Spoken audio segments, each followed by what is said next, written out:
लेकिन मेरा सवाल प्रदीप जी आपसे ये है, जो सूत्र बता रहे हैं कि अमेठी नहीं, प्रियंका गांधी तो लड़ेंगी ही नहीं, और राहुल गांधी अमेठी नहीं लड़ेंगे तो रायबरेली से लड़ेंगे, संदेश इसका क्या जाएगा? ये रोमाना जी, मेरे पास कोई सूत्र नहीं है। हाँ। तो सूत्र के आधार पर तो कोई जानकारी मैं नहीं दे सकता। नहीं सर, मैं जानकारी नहीं, मैं आपसे विश्लेषण मांग रही हूँ कि अगर अमेठी नहीं और वो रायबरेली से चुनाव लड़ेंगे तो संदेश क्या जाएगा? हम उसी की बात कर रहे हैं। अगर जो पॉलिटिकल सेंस जो कहता है कि अगर अभी तक उनके नाम की घोषणा नहीं हुई है तो राहुल गांधी और प्रियंका गांधी के चुनाव लड़ने की संभावना बहुत ही कम है। राजनीति में कोई भविष्यवाणी नहीं की जानी चाहिए, तो मैं कर भी नहीं रहा हूं कि वो नहीं ही लड़ेंगे, लेकिन उसकी संभावना मुझे बहुत कम लगती है। एक छोटी सी जानकारी है अमेठी के बारे में जी। प्रशासन से कल के लिए यानी 3 तारीख के लिए 100 मोटरसाइकिलों के जुलूस की परमिशन मांगी गई है अमेठी के लिए। अमेठी के लिए। और मुझे लगता है स्मृति ईरानी के खिलाफ अगर कांग्रेस पार्टी किसी को उतारेगी तो कोई युवा महिला नेता को उतारेगी। मुकाबला जो है जिस मुकाबले में उतर सके और वो पूर्वी उत्तर प्रदेश से हो, जिससे वहां के लोगों से संवाद कर सके उनकी भाषा में। सर इतनी जानकारियां दे रहे हैं तो नाम भी बता दीजिए, कौन से नाम चर्चा में है? इसका मतलब सूत्र आपका तगड़ा है। मैं जरा सा बता दूं हमारे दर्शकों को, देखिए यहाँ पर इतनी अंदर की खबरें और इतने पुख्ता सूत्रों से किसी और चैनल पर आपको नहीं देखने के लिए मिलेंगी। ये जो वरिष्ठ पत्रकारों का पैनल होता है ना, यही खासियत, यही हमारे शो की यूएसपी की है। कल अमेठी के लिए 100 मोटरसाइकिल्स की रैली निकालने की इजाजत कांग्रेस की तरफ से प्रशासन से मांगी गई है। ये बड़ी खबर है सूत्रों के हवाले से जो प्रदीप जी यहां पर दे रहे हैं। और कोई महिला चेहरा प्रदीप जी कह रहे हैं कांग्रेस की तरफ से उतारा जा सकता है, जो पूर्वी यूपी का हो सकता है। एक जानकारी मैं भी दे दूं। चलिए एक और वरिष्ठ पत्रकार यहां पर एकदम एक्सक्लूसिव जानकारी है एबीपी न्यूज के दर्शकों को 12 से 2 पॉलिटिकल शो में देने जा रहे हैं। प्रदीप जी हमारे वरिष्ठ हैं, इसलिए उनकी बात की पुष्टि करने के लिए मैं एक जानकारी दे रहा हूं कि कांग्रेस के लीगल जो है एडवाइजर दिनेश कौशिक, जो हमेशा नॉमिनेशन कराते हैं सोनिया जी और राहुल गांधी का, वो 2 दिन कल से अमेठी और रायबरेली में ही है। ये लीगल एडवाइजर वो सिर्फ गांधी परिवार के लोगों का ही नॉमिनेशन करवाते हैं। अभी तक वही लड़ते रहे, उनका वही नॉमिनेशन कराते हैं कौशिक जी।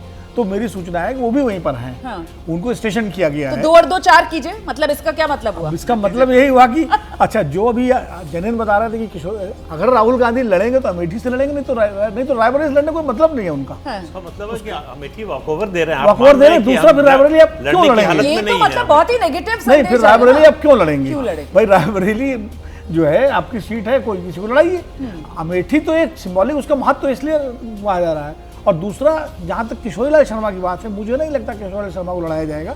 किशोरीलाल शर्मा चुनाव लड़ाएंगे। अगर राहुल गांधी और प्रियंका गांधी में से कोई भी लड़ता है अमेठी या रायबरेली, या दोनों लड़ते हैं, या कोई एक नाम खरगे जी का भी चला है, खरगे जी लड़ सकते हैं रायबरेली, ये भी चला है अभी, तो फिर किशोरीलाल शर्मा रणनीतिकार हैं, वो स्ट्रेटेजिस्ट हैं, वो खुद इस बात को मानते हैं। अगर उन्हीं को आप कैंडिडेट बना देंगे तो चुनाव कौन लड़ाएगा?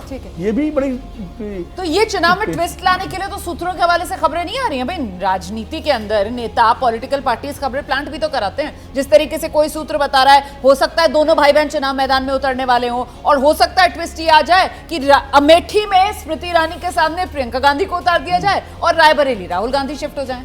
कांग्रेस के सामने भी नाक बचाने की समस्या आ गई है। कारण ये है कि वो ये नहीं बता पा रहे कि राहुल और प्रियंका लड़ेंगे या नहीं लड़ेंगे। तो सस्पेंस सिर्फ बाहर ही नहीं है, सस्पेंस तो कांग्रेस के अंदर भी है। उन्हें भी नहीं पता कि राहुल प्रियंका लड़ेंगे या नहीं लड़ेंगे। उसका सबसे बड़ा कारण ये है कि जब कांग्रेस की प्रबंध समिति की बैठक हो रही है CWC में, तय किया गया है कि राहुल और प्रियंका जी अमेठी और रायबरेली से लड़े। ठीक है। उसको इन लोगों ने इनकार कर दिया। इसी एबीपी न्यूज में वो खबर चली थी कि दोनों ने इनकार कर दिया कि हम चुनाव नहीं लड़ेंगे। बिल्कुल चली। कल ये खबर चली कि सोनिया गांधी जी ने उनसे कहा है, पहले कल दिन में ये खबर चली कि मल्लिकार्जुन खड़गे जो है वो अनुरोध करेंगे राहुल गांधी से, आज एक चुनावी रैली में कर्नाटका में दोनों की भेंट होगी कि साहब आप लड़िए। उसके बाद शाम होते होते ये सोनिया गांधी वाली खबर आई। सोनिया गांधी जी को इतना टाइम क्यों लगा ये कहने में कि आप चुनाव लड़िए?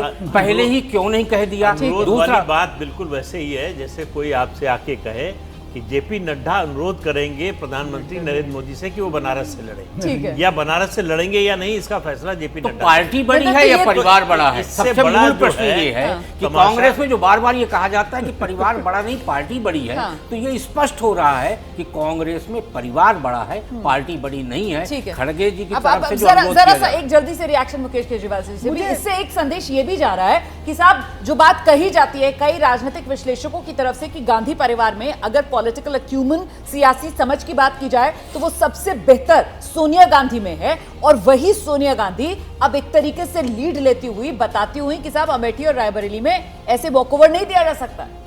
जैसा आपको सूत्र बता रहे हैं उसके मुताबिक आपका नतीजा कंक्लूजन सही लग रहा है, लेकिन मेरा थोड़ा सा पॉइंट ऑफ व्यू ये है कि मैंने परसों भी यही बात कही थी, मैंने तब भी कहा था, बिल्कुल आपको ध्यान होगा कि अभी थोड़ा इंतजार कीजिए, और आज वही सिनेरियो आ गया है जब हम सब ये कह रहे हैं कि हो सकता है, हमें सूत्र बता रहे हैं कि रायबरेली से लड़ रहे हैं। ये बात मैंने परसों ही कही थी कि अभी तो इतनी जल्दबाजी, हमें और भी ब्रजभूषण शरण सिंह जिनको लेके पूरा देश जानना चाह रहा था कि क्या भाजपा उनसे पीछा छुड़ाएगी, उसको लेके आज तक भाजपा तय नहीं कर पाई है और पीछा छुड़ाएगी कि नहीं। केजरीवाल जी जरा सा आपको रोकूंगी।